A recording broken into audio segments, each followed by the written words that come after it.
is the theme to the show. The show is all about you, not you, but you and your stories. Because everybody has a story with Jeff Seltzer. Everybody has a story with Jeff Seltzer.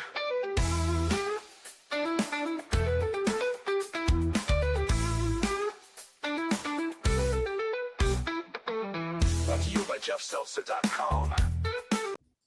Hello and welcome to Everybody's a Story with Jeff Seltzer. I am your host, Jeff Seltzer, and I am back from the break.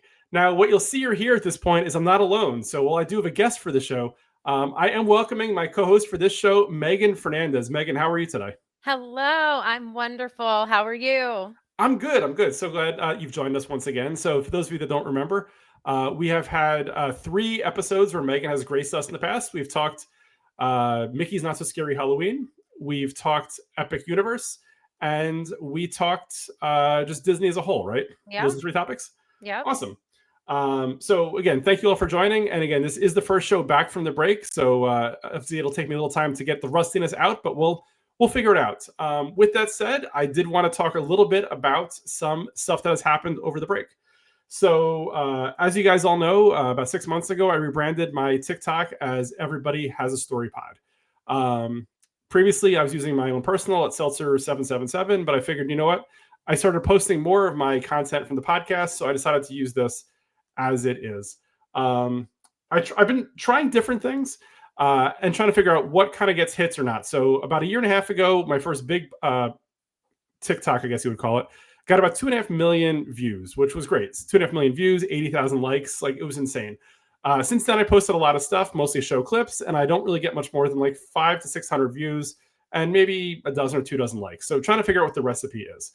A few weeks ago, I was at a wrestling show and I posted a clip. The clip so far has, I think, 23,000 likes. 23,000 views and like 1,000 likes, which I was like, wow, that's pretty cool. And then this past weekend, when I was at Halloween Horror Nights in Universal Orlando, I posted another clip, this time of Art the Clown, which is really cool, by the way. And for this one, it really just mesmerized me, because I think as of right now, as of recording, it's got about 11,000 views and about 2,500 likes. So for me, it's looking at it, so the combination of the views and likes. So it's like a 25% click through, which is insane. Like, any manufacturer or advertiser would look at that and say that's true engagement, right? Like, you can get a gazillion likes or a gazillion views, but unless consumers or people are looking at it and are interested, it really doesn't matter. It's just kind of getting fed and they're skipping through it. So I'm trying to figure out like the best way to do it. I guess kind of find things that are super interesting to people besides myself, and then pepper in clips from the show every once in a while. Probably works for me. Megan, I know you're super active on TikTok. Can you kind of walk us through a little bit in terms of like what your mindset is? So I know I think you post like almost daily. Like, do you have kind of like different ideas in mind? Like, I saw you had one clip from, I think, talk about DVC that went Mhm. viral-ish or whatever. Like, where's your head at, or do you kind of throw stuff out there and see what sticks? So just like you, I had like a personal TikTok that I used to just be a lurker. And then I was late to the game. I don't think I downloaded TikTok till 2022. And I really just kind of would scroll, never really engaged. And then eventually I was like, you know what? I think I could do this. It seems that, I'm a big consumer of it. Maybe I can interest people like they interest me. So for me, it's kind of like a daily diary almost of what's on my mind. And we had just wrapped up a 5-night stay at the Grand Floridian. I was able to bring my parents, gift them a room with our DVC points. So I was really just like talking from my heart. Like, if you get a chance to buy into DVC, if you've always thought about it. And I was honestly just like kind of memorializing our trip, and yeah, it just blew up. I Same like you, like I would get likes here and there, views here and there, and then it was just like notification after notification after notification. So yeah, I think I'm at like, I don't know, 10,000 likes and 250,000 views or something. And but yeah, for me, it's really just kind of what I'm interested in. I'm not super fantastic at anything in particular. I'm just good at being myself, and that's really what I use it for. Engagement. I'm a stay-at-home mom. I work very part-time. So it's nice to have a community of like, my friends are working. I can't bother them all the time. My husband's working. I can't bother him. So it's really just like that engagement when to talk about things that I am passionate about. Nice. So it's funny for me. I first got into TikTok because it was probably, I don't know, 5 years ago. A buddy of mine would just send me random TikToks. Like I didn't have the app, I didn't have a profile. And I click on the link, take me to the web version. And eventually I think I was under the influence one night. And I was like, I should download the app and maybe create an account or something. Like I didn't post any content, but I was like, what, let's just it'll Drunk probably be easy at this TikToking. point. That's daring. Why not, right? You start scrolling through and see what happens. And then over time, I was like, let's post something. And I posted one thing, and like I said, I got probably a few hundred views. Probably something dumb I recorded off the TV, or it wasn't even content of me; it was just something silly. And then, like I said, I think I did like 5 or 6 that didn't do much, and then I had the big 2.5 million view video, and all of a sudden, my older content just started getting more views too, because I guess at that point, people found my video, and it's just always crazy to figure out what feeds the algorithm, right? Like, I know. What all of a sudden is going to take off and what's not. Because traditionally, I mean, I think Megan, you saw it. Like over the weekend when I was at Helios at Universal, what I thought was going to be a great video of basically my hotel curtains opening, and it's a big view of Epic Universe. And to date, after like 4 days, I think I have about 200 views. Yeah, so it's never the ones you think that are going to blow up. It's never those. It's the silly ones that you don't even edit and you just post. Yeah, or I guess nowadays if you put like 6, 7 or something like that in the video, I somehow I it goes know. viral. I know. I really do think though, like I'm a long-winded person. I Sure. like to talk, and TikTok, people want like 7 seconds and Yes. then they're on to the next. So it's hard. Yeah, that's hard for me. I feel like I'm not, I mean, I can talk and talk, and it's definitely like you either got to grab them right in the beginning or they're gone. Yeah, absolutely. Awesome. Well, again, I would say, social media is definitely, a big thing. TikTok has definitely been something that you and I have been on a journey on for a little while now. And in a moment, I'm going to introduce our guest for this week, who coincidentally I met via TikTok as I slid into his DMs, as the kids would say, and said, hey, you've got an app for Disney that you've created that looks pretty cool. So I'd love to, talk about it on the podcast, and we'll get to that in a moment. But first, I wanted to get through some of the plugs. So as everybody knows, we are on Instagram at Everybody Has a Story Pod. My personal Instagram is at Seltzer77. As mentioned before, my TikTok for the show is at Everybody Has a Story Pod. YouTube for the show is also at Everybody Has a Story Pod. You can email the show directly at everybodyhasastorypod@gmail.com. For all things Jeff Seltzer, you can always check me out at jeffseltzer.com. We are on all social platforms. We're also on all podcast platforms. So we are video on Spotify and YouTube. We are on audio, audio on Spotify and YouTube, as well as everywhere else. So we're audio on Apple, iHeartRadio, Amazon, Pandora, pretty much anywhere you can find a podcast, you can probably find us. So tell all of your friends, tell all of your neighbors, tell your neighbors' friends, your friends' neighbors. Go check us out. Let's see what we can do. With that said, as mentioned before, I did want to introduce my guest for this week is Rick Franklin. Rick, how are you today? Hey everybody, doing well. How are you? I'm good. So as mentioned, TikTok is basically what brought you and I together. I was doing my usual doom scrolling, probably just, whatever I was doing. And your post just caught my attention. The fact that you have an app called Mouse Life. I'm a huge Disney geek, as is Megan. So I'm always looking for different ways to consume and to kind of enjoy Disney World. So I was like, this seems pretty cool. Sent you a DM and you responded, and the rest is history. So here you are today. So with that said, Rick, would you mind giving us a little bio on who is Rick Franklin? Sure. So I was I got into tech a long time ago.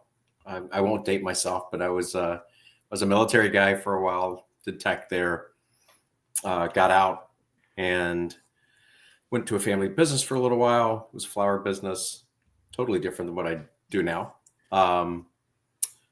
Exited that when we sold the business, and then got back into tech and have kind of been there ever since. Nice. So thank you for your service. Yeah, Yes, thank you. I thank appreciate you for it. your service. Awesome. So Rick, thank you for sharing. As Megan had said, thank you for your service.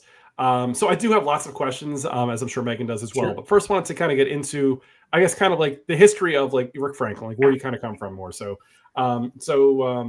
obviously we're here to talk about Mouse Life, which is an app that you've put together, which we'll dig deep into in a little bit. But Mouse Life is obviously it's tech, it's an app, but it's also Disney World based. Did you go to Disney World a lot as a kid, or kind of like what are your early memories of Disney World, if you remember them? So I grew up between Atlanta and Orlando, or Tampa, Orlando. So as a kid, we definitely spent time in Disney. And then when I left the service and came back to Orlando, there was definitely some Disney time in there as well. I took a hiatus from it, I would say, for a long time. And then I met my wife, Kelly, about 8 years ago, and she was a massive Disney fan. So all the things, annual pass, DVC, all the things Disney, a couple of times a year with the kids. Nice. It was a requirement, the painful first week of rope drop to park close and get up and do it over again. Right. So that was I thought I knew what torture was from some military stuff, but that was a whole new level that was like a whole new experience. She sounds like a lovely woman. Yes. So that's kind of what got me back into Disney. And then we've just really enjoyed it.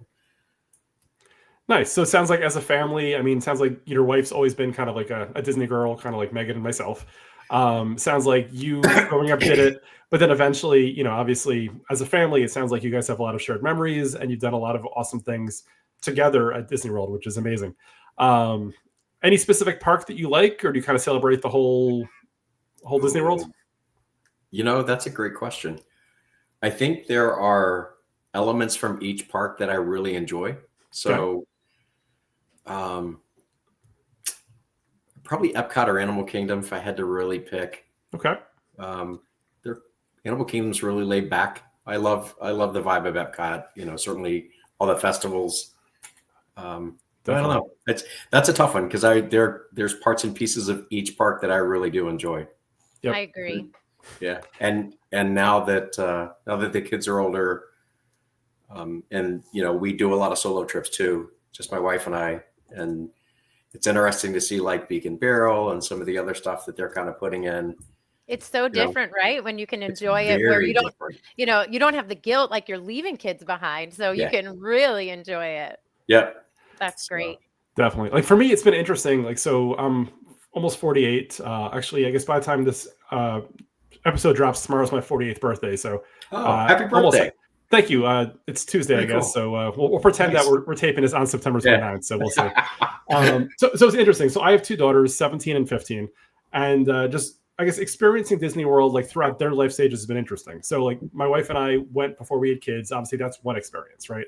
Yeah. And then as they get old, as we had kids eventually, like going with them when they were like 2 or 3 or 4, it's a very different experience, right? Because it's kind of more around their schedule and trying to figure out, okay, what time are naps and bedtimes and such. But now that they're 15 and 17, like they far outpace us.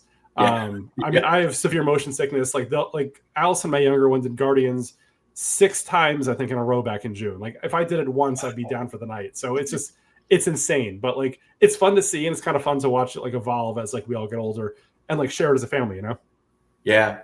We're a blended family, 5 kids. So I have 2 older kids in the house. So for us, I kind of went through that same experience. Yep. So I got to do it the first time with my kids, not quite as much by the time because we moved around a little bit, but going back with Kelly, who's such an avid Disney fan, and her kids, I think our youngest was probably 8 the first time I went with them, 7, maybe even younger than that. But it's been a wild ride with them, and kind of the same thing where you watch them evolve and the things that they love change. Yes. 10 years ago or 8 years ago, I guess, they'd never have left the park. Got to be there when it opens, got to be there when it closes. Yep. Now they're really selective. They're like, okay, I want to go do this and this. Yep. And it's okay to go back and do a resort day with the pool in the afternoon, right? Stuff like that. I'm like, yes. Yeah. I'd say to add to that point, like for us, like, so years ago, like in 03, 05, 06, we would go like once every 3 years. So when you go so infrequently, like you feel like you have to do everything every time. But as Megan was mentioning earlier, like my family is Disney Vacation Club. So we're there oftentimes a couple times a year. So we don't necessarily have to do everything every time because we're kind of like, oh, if we don't do it this time, we could do it next time, right? So we kind of select different things. We try to find something new every time we go. But there's not the pressure that like, hey, this is a once in a lifetime trip. And if you don't do it now, it's not going to happen, Yeah. Yeah, I think it's funny. We kind of you kind of get in your comfort zone too of this is the stuff we like to do. And Yes, we say that Right, every when you trip do that that- we're going to try new stuff, and we never do. that's part of what we did in the app was kind of I was force going to us say, now I yeah. have this cool Yeah. app. So I think that's a great intro into the app. So let's skip ahead. You know, we obviously all been to Disney World, cumulatively a gazillion times between the three of us. And so Rick, you have an app called Mouse Life. For those that don't know, Mouse Life is available. It's on iOS. Is it on Google as well, I assume? Yeah, it's on Android and iOS. Yep. Cool. So it's an app, a smartphone app, as any other app would be. And it's a really cool. So I tried it out last week when I was in Disney World. There is a 3-day free trial if you do download the app and log into it and set up a profile. And it's basically, and Rick, keep me honest here. It basically basically gamifies like the experience at Disney World. So similar to how like if you have an Xbox or PlayStation, like as you do certain things, you get achievements. Or if let's say you invest via Robinhood, like things happen as you invest or buy things, whatever. Like it almost like rewards you or gives you virtual things for experiencing things at the park. Rick, do you want to kind of elaborate a little bit more in terms of like what the app actually is and kind of what your you know what consumers should be looking for out of it? So that's a great intro description, and I think when I look at the genesis of it, my wife is big into taking notes and trying to keep track of what we've done and where did the kids like chicken fingers, what drink did we like, right? Literally those kind of things. And it was always, she's a big list person. So she does data analytics. Naturally, she's a super logical person and wants everything kind of written down. So for her, at some point, notes and Excel exceeded what we would carry things around the park, literally, because here was our itinerary and, all those things. But we wanted to do something that would let us track what we had done, but also what we hadn't done. And then it kind of evolved from there. And there's, you can see statistics on what you've done. There's a leaderboard. So there is some gamification stuff in there, but a lot of it is around that completionist view and how you go in and check things off. But there's a digital lanyard, there's challenges that let you earn digital pens. So that's, those are some of the things that are in there today. And then there's trips. So the ability to upload pictures of a trip that you've done, kind of save those memories, and all of those major elements you can share to social media directly from the app. So just kind of push a button and you get a JPEG. Got it. And within the app, just keep me honest here, it has basically like every ride, every restaurant, like basically every experience you could do there within the park, right? There's 791 things in there right now. And they're categorized first of all by park, then the resorts have a section, and then there's Disney Springs and other are the I think the water parks. And then we're doing there's some future stuff we're going to work on, like retired stuff, because we've had a lot of requests for things that aren't there anymore, but people still want to be able to go back and say, hey, I remember doing that as a kid, right? Oh yeah, I forgot about that. Yeah. Makes 20,000 Leagues Under the Sea. I still have nightmares literally, about that. It's so funny that you say that. That's literally the one that I remember. We were talking about that last week. Petrified me. I really thought we were stuck in there, and that's funny. So cool. That's too funny. Yeah, Megan, you need to run off to Tokyo Disney because they still have it over there. I know. No, I still have nightmares. I'm not kidding. Of being on that submarine and the bubbles going, and I'm like, oh. Yeah. I don't know if that's what got me into scuba diving or not, but that, I definitely remember that as a kid. It was super fun, super fun. I downloaded it and I was checking off everything that we had done. And my husband had come home from work and I kind of like, oh, hi, and then he's like, what are you doing? And then he took over the phone. He's like, oh, well, we did this and we did this, check this. It was super. I mean, everything that you can think of was on there. So very impressive. Here's the big question. What's your percentage? Oh, I think it was 42%. No, That's no, good. I'm lying. I'm lying. It had to be higher than that, right? Yeah. No, I don't think it was. Really? Yeah. Maybe it was 42, actually. Yeah. 42%. Yeah. Okay. I'm about 43. But I've got to go back in. I've got to go back in and do some check off on some things. The hotels really helped bring up my score because having DVC, we've stayed in a lot of the hotels. But you're right. So- I do the same things in the parks. you Yeah. know? We what did we do the other day that surprised? 8 Spoon at Animal Kingdom. Oh, yeah. So yeah. the food stand with like the mac and cheese. Yep. We hadn't done it before, and it was one of those things that we were like, all right, we're in Animal Kingdom, we have to check this off. It was Yep. fantastic though. Like the Animal food was Kingdom is the best park for It's so food. good. I will stand 10 toes on that. Better one. than Epcot, you think? I do. Okay. I do. think it's- Epcot is, if there's no festivals, you're But kind it's of always like a festival, eh. though. You've got the Yeah. Flower Garden and Food and Wine. I call it Diet Epcot when Okay. there's no festival, and I have not been there for a festival in a while because we go in August in that Right. weird in between. So Oh Yes. God. no, Animal Kingdom for the food and the Okay. drinks. It's rivaling Epcot. We did my wife did a post, a TikTok or Instagram post, and it's this walk that we do every time we're there. It's always better like in the morning when it's quiet, but it's that beautiful walk kind of on the backside through it's Behind just, the Tree of Life. like yes, back there. yeah, Yes. yeah, My back daughter back makes through me there, take pictures of back her. around the posting. river, and Yep. we're just kind of like Yep. it's just kind of peaceful, and So nice. Get your coffee, go back Yeah. there. Uh-huh. so Yep. yeah, it is funny. I think that's one of the things I like about the Animal Kingdom is it's probably the quietest, and Yep. so I agree. that part's nice. Yeah. It's funny. I have the unpopular opinion of the Animal Kingdom is probably by far my least favorite park. Yeah. Okay. Like, so I'm not a big roller coaster guy because as Megan will Yeah. tell you, I get sick on every coaster for the most part. So My basically, wife does too, so she can't do them. yeah, so I have the River Journey for Pandora, and that's pretty much, I guess, a safari.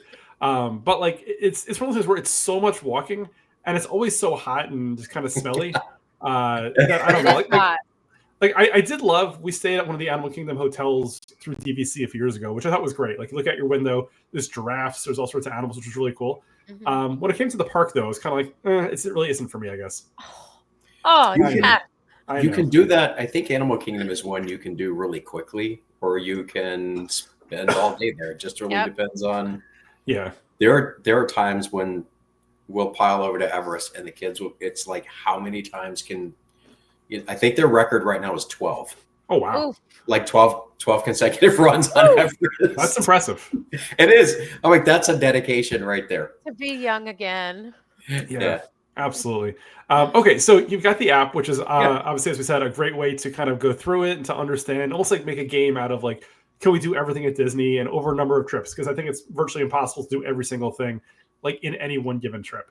Yeah. So what was I would what be was impressed if somebody could it'd be do a that. lot, right? Yeah. What was the impetus for the app? So obviously you come from a Disney family, but you also from a tech background. Like, how did this come together? So we at the end of 2023, I was between jobs, and we had talked a lot about kind of this whole concept. We've been kicking it around a little while, and that was like a trigger to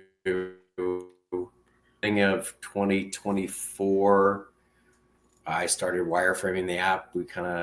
Kelly helped lay out the database. We kind of figured out what we wanted to do, and then it went from there. So got a development team, kind of helped do the architecture, and we did a soft launch.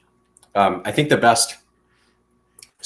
of the best things that we, from a proof of concept perspective, that was fun. We were on a vacation with some friends. I forget where we were. I don't know. We do one trip a year somewhere that's not Disney with a grown-up trip. So the girls are all sitting around the pool having a drink, and we kind of pull up the wireframe and start talking about it. And it's a group of Disney girls, and they were all like, "Oh my God, you have to do this." And this was like that January timeframe.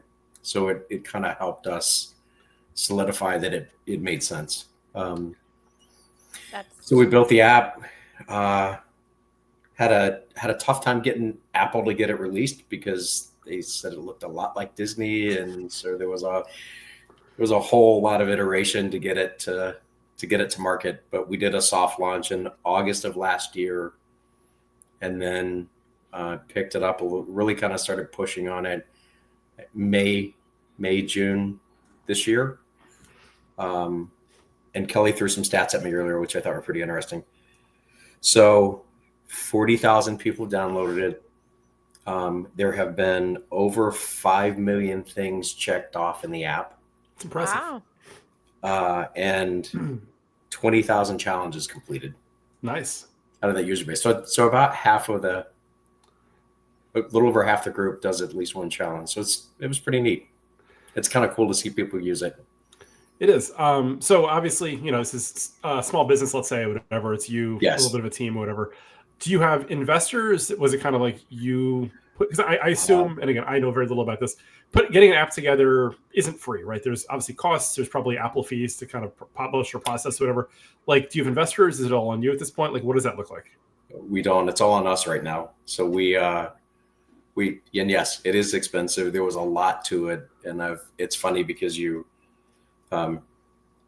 been like complaints about, oh my God, this should be free, blah, blah, blah. And I'm like, I'm happy to make it free as soon as somebody else pays for my Amazon hosting every month, right? and all the development costs. But but we're trying to put everything we can back into the app to continue to add features and functionality and those kind of things. So, but it's all on us at this point. What kind of feedback have you gotten? Like, in terms of, I guess, share as much or as little as you want, like positive or negative. Like, what do people love the most about it? And like, what do people say, hey, you should work on, and like you might already have in the works so that you're trying to upgrade with?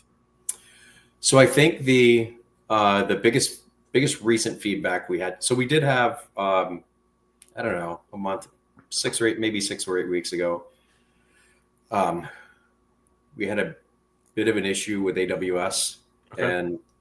And the way we had something configured, they have what they call their Elastic service. So basically, the more horsepower that's needed, they can kind of turn it on and turn it off as needed. So we didn't have something configured right, and it got laggy.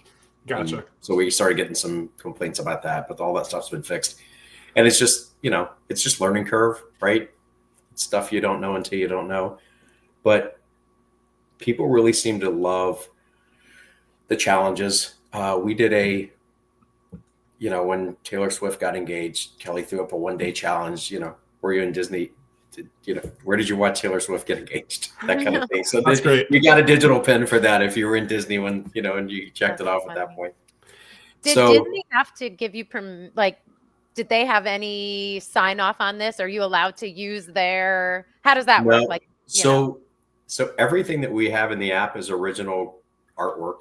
So we own trademarks and patents on the names, and they're not pending, they're issued.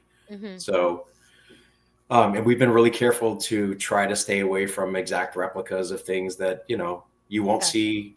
You really won't see anything with mouse ears, even though you technically could based on Steamboat Willie. Yes, Screenboat, right? Right. We've just tried to stay away from anything that would be contentious. And our goal was always, we wanted this to be companion, not competitive. Sure. So Disney has an app, and you have to have the app to do things, but it's a utility. This was meant to be fun, right? So this was really meant to be help you go explore, do things you haven't done before. Share this with friends, be like, oh, look, I'm at 60%. Where are you? That kind of stuff. And I will say that Google and Apple both are really, really strict on how they not infringing on Disney. Yeah. Right. Like they're kind of their own police relative to that. So, so we have had to do some rework on some things and be really careful, but we have a designer that does all of the artwork for us, or we do it, depending on what it is. Yeah. We try to steer clear of anything that infringes. Is the app exactly the same on both platforms? So like, if Apple says they change X, do you change it the same way in both of them?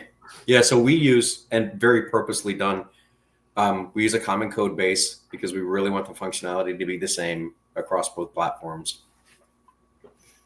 So it's helpful, if we do an update on one, when we release for both platforms at the same time.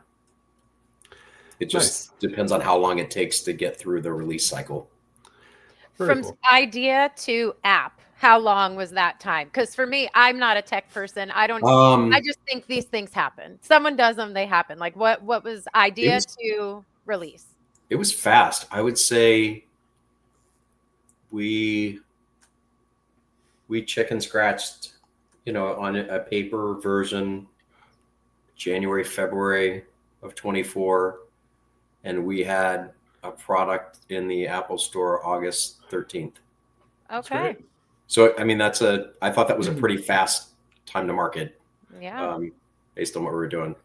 Sure. There were lots and lots and lots of very long days. So what was like your unexpected roadblock? I try to imagine, like, what was the thing that really threw you for a loop? You didn't think it would be something, but it was. Unexpected roadblock. I like to plan for everything. Yeah, so I do too, and having done technology for a long time, I thought I kind of understood where the roadblocks would be. Mm-hmm. So I was like, okay, there's going to be an A or a B, and there was always a C. Like there's always something. Yeah. So I think the two biggest were there's some architectural changes that we needed to make within the app to get it to function the way we wanted it to, so that we could update it more often. Gotcha. So we had to do a little bit of rework at the beginning on a few things. But I think the biggest surprise was getting it through Apple the first time. Gotcha. That was a tough hurdle. It took almost a month to get it released, over a month to get it released. And it was, they were a big company. They were a tough company, but they were also really helpful. Okay. That's nice. They have a group of people that, it was really fascinating. They have a group of people who do the approval process, but a separate group of people that are kind of like the auditors. So if you get to talk to a person, and we finally did it a couple of times, you have to submit stuff and wait and go back and forth. But the person you talk to isn't the person that rejected it. No. It's somebody else. It's just somebody else on the team, right? And what they'll never do is tell you exactly what you have to do. Sure. They just kind of go, okay, this seems to be kind of an area that's of concern. You should do something about that. It's kind of like the Motion Picture Association of America. I've heard, like, when they're rating movies, they'll say, this is an NC-17. You got to cut off stuff to make it R. And Kevin Smith is like, what do I got to cut out? I don't know what to cut out. Like, just figure it out and then resubmit it. And Kevin Smith, I know, has said, like, for his movies, dozens of times they'll resubmit it. So he finally gets that R, and he's like, okay, now we're good. But they won't say, cut out this 30-second scene of whatever, and they'll make it. Like, he's got to figure it out. Yeah, that process was surprisingly difficult. Yeah. But it was it was also a great learning experience, right? Because we had to make some changes that I feel like better after 32 rejections, I think. Oh, what was the number? You got to have thick skin, I guess, right? Like, it's not personal. It's just something they have to do. Yeah, I forget what the number was. It was a big number, way more than we were ever expecting. Who's the toughest critic in the Franklin house when it comes to this app? Because I assume your whole family probably has the app and probably plays with it. Like, who's the one who says, like, hey, Dad, I love the app, but this part stinks. Or, you know what, this is amazing. I love everything about it. Like, who is that? Kids, all of them. They're all brutal in their own way. Seriously. So I would say our 17. So my older kids, they were more constructive criticism and, hey, have you thought about this? And my daughter-in-law as well. So everybody, the older group of kids were different in their constructive criticism. Our 17-year-old son, he's like, oh, you need a leaderboard, or, he's a big gaming kid. Which is a solid perspective for, like, what will get teens involved. Because, like, what an adult's going to want versus what a teen's going to want are two completely different things. You want to make sure that you're marketing to everybody, right? You do, but then there's also the who's actually going to spend money on the product, right? That's there's kind of also that mixture. But they were really helpful. All the kids are really helpful, and I would say when we went to do the originally populate the database, there's tons and tons and tons of data points. We needed lat long, we needed trivia. There were all these things that we wanted to go kind of compile. So we just took the list and kind of parsed it out and said, okay, can you take this piece, you take this piece, you take this piece, and everybody, that was kind of cool. Everybody helped us. And even some of our close friends were like, yes, what can we do to help? We'll take this. And so it was definitely a village to help us get this thing to market. But to directly answer your question, I think our 15-year-old is probably the toughest critic. She looked at it, one of the earlier versions, that we were testing, and she goes, that button is horrible. Nobody's going to want to click that. Like she literally was like, that looks terrible. Just really. Yeah, like, Jeff wow, and I both have 15-year-old daughters, so I can relate. Absolutely. we get it. That's too funny. And you're like, okay, you could have been nicer about it though. Savage. They're savage. They are savage. That they are. Yeah. But they're also super helpful. Yeah. They help us with social media stuff because we both have day jobs. This is not our day job. Right.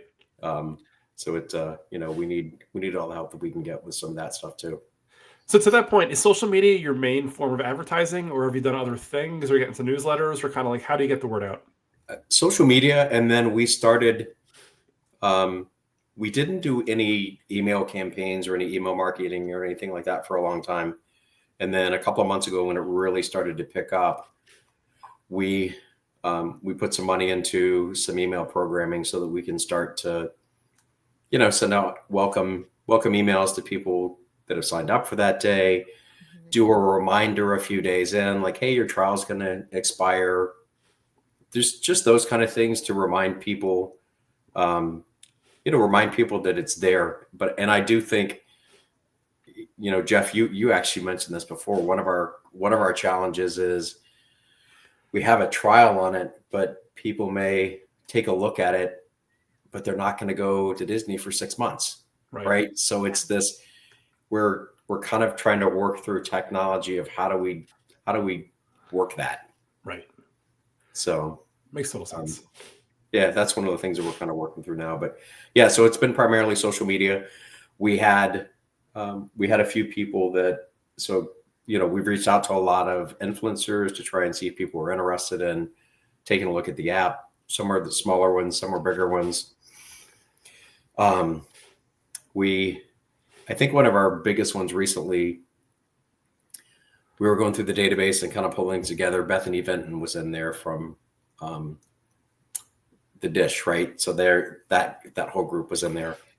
And Kelly's a huge fan. We watch, their food podcasts and all of their reviews, especially around the festival stuff.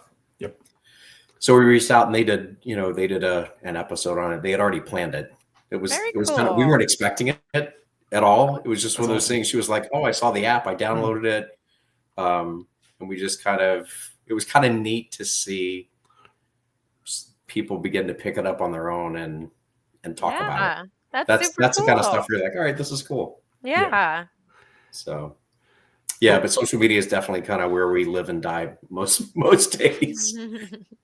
And you can tell. I mean, you can definitely tell looking at downloads, at conversions. I mean, you can definitely tell how much traffic you've had the last month. So can you see where people come from? So for example, if someone finds you on Instagram versus on TikTok versus straight in the iOS store, like, do you see the source or just kind of see that it was downloaded? No, because Google and Apple are pretty private about about what you can and can't see as a developer.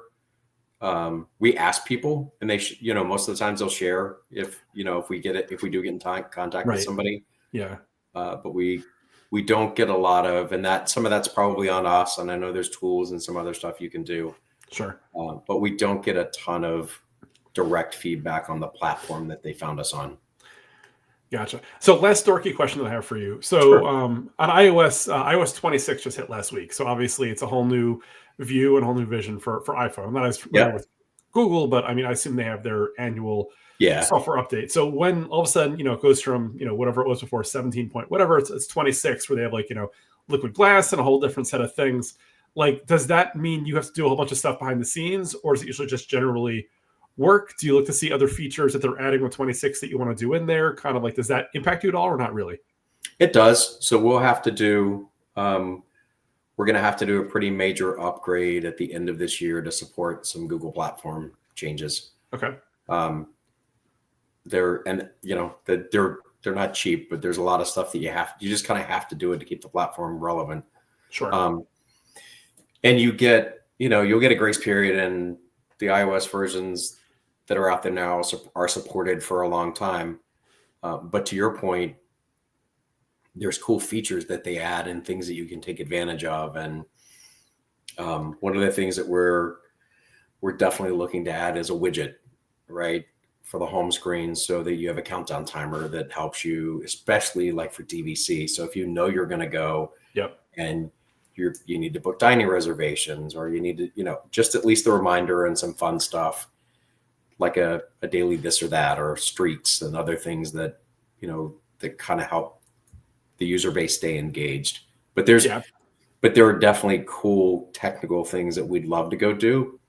It's just a matter of what's practical and what everybody will really use. Right. It's resources, right? I mean, as you said, you have a day job, you have limited financing, and obviously you're paying for this yourself. So you have to look at, the risk reward analysis there of what's worth it and what can you do on what kind of timeline, Yeah. If it was an unlimited, budget and time, we'd have a blast. Of course. One day, right? Yeah. Hopefully. We'll see. Cool. Last question I had for you, and then I'll see if Megan has anything else as well. So obviously you've done this for Disney World, which is in Orlando, Florida. Have you thought about expansion to either other Disney parks or to Universal or to anything else like that? We have. So we intentionally built the framework so that we could kind of plug and play. That was part of the thought process was, each of the things that are in the database, it's either an image or it's text. And so the ability there's some stuff that has to be static just so that the app will load. But the thought was, what's a destination? Where can we go? Right. Right. We're in Key West this week. So, do you go to Nashville and do a bar crawl? Do you, and hit the museums, right? So not just limited to theme parks. We kind of were thinking other destination type things, but certainly, Universal seems to have a pretty good app. Other places don't. I think there's things in the Universal app I would love to see added. Sure. But we just felt like Disney was really the starting point for us because we knew it really well. Right. It's such a normal place for us to go. We do it a lot, and we're like, this was where it was, where kind of where our heart was, and it was the most fun for us. Makes total sense. Megan, do you have any more questions or anything else you'd like to address with Rick while we have him? I loved your app. I thought it's like such a genius idea. I love how you totally just bet on yourself. I tell my kids all the time, it took me to almost 40 years old to just get that attitude. So I love that you are betting on yourself. That's great. Your wife sounds lovely. I'm a list person myself. You should see the Notes app in my phone. It's miles long. And if you don't mind me asking, what branch of the military were you in? I was Navy. Awesome. Well, again, thank you for your service. This was so fun. And I love everything that we talked about. And if you make a Nashville bar crawl, I'll do it. I'll invite you when we do. We'll all right. Deal. Check it out. Deal. Amazing. Done. Amazing. So Rick, this has been great. Would you like to leave out your plugs or talk about like how people can find the app and your social stuff like that? Yeah. Thanks. I appreciate that. So mouselifeapp.com is the easiest place to go, or you can go if you want to check out a little bit of our backstory, it's on there.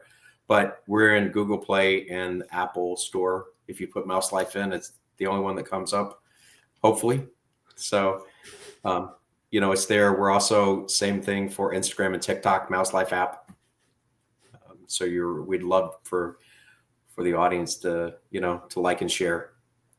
Awesome. Well, Rick, thank you so much. This has been great. And Megan, obviously, as the first time I've had a co-host, I've been a guest before while Daniel Ireland was the host, but this is the first time I've had a co-host. So, Megan, thank you so much for your time. I appreciate everything Thank you've done. you. And, obviously I'll have you on the show multiple times again in the future because it's always a blast, right? This is always great. This is so fun, and I love our friendship, and even I've gotten closer with Beth, so it's all good from this. Yeah. Such a great time. So again, Mouse Life app, definitely check it out. Megan, your socials are? I'm Peloton Disney Mom. Oh, nice. There you go. On TikTok and All my Instagram, love. check her out. Megan puts out almost daily content on TikTok. Lots of fun stuff. She's a great follow, so definitely worth checking out. Well, thank you guys for the invite. This has been awesome. It was great to meet you, and we really appreciate it. Of course, always happy to help. And again, always looking to see, if we can support like up and coming businesses or even just sharing people's stories in general. So this is what we do here. So thank you for joining. For those of you at home, as a reminder, we are on all socials at Everybody Has a Story Pod. That's on Instagram. That's on TikTok. That's on YouTube. Email address for the show is everybodyhasastorypod@gmail.com. My personal Instagram is @seltzer77. If you'd like to be a future guest, definitely email the show, or you can send me a DM on Instagram at the show Instagram, or my Instagram. Excuse me. For all things Jeff Seltzer, you can check me out over at jeffseltzer.com. We're on all podcast platforms, so definitely check us out. With that said, have a great week, and we'll be back next week. Thank you so much, everybody.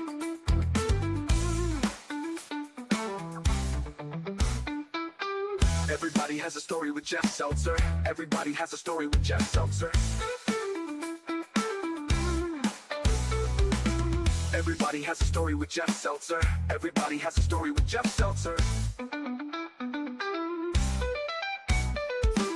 Everybody has a story with Jeff Seltzer. Everybody has a story with Jeff Seltzer.